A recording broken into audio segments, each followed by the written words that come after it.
ఈరోజు నేను చెప్పబోయే విషయం మీ అందరికీ తెలిసిందే, కానీ పూర్తిగా వింటే మీరు చరిత్రను తప్పకుండా తిరగరాస్తారు.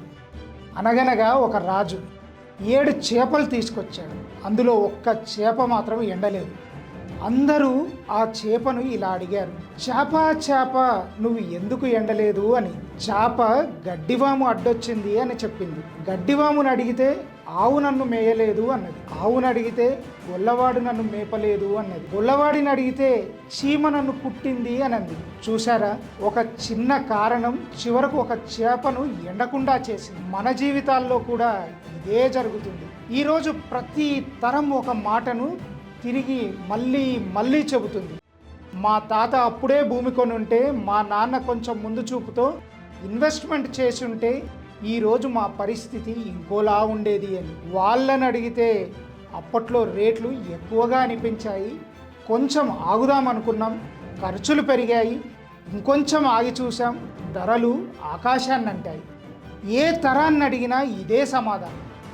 ప్రతి తరానికి ఒక కారణం ఉంటుంది, కానీ కారణాలతో సాకులతో ఆస్తులు మనం సంపాదించలేము.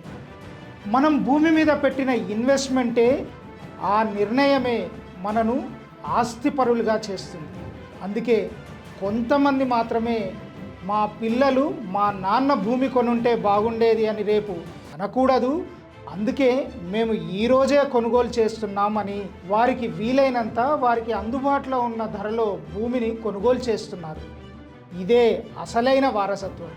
ఈరోజు మీరు కొనుగోలు చేసిన ఒక్క ప్లాట్ రేపు మీ పిల్లలకు ఒక అవకాశం, మీ మనవళ్లకు ఒక భద్రత, మీ కుటుంబానికి ఒక గర్వకారణం కావచ్చు. తరాలుగా మారని చరిత్రను మీరు తిరిగి రాయండి. ఈరోజే మీ కుటుంబ భవిష్యత్తుకు ఒక బలమైన పునాదిని వేయండి. ఒక చిన్న ప్లాట్ని పర్చేజ్ చేయండి.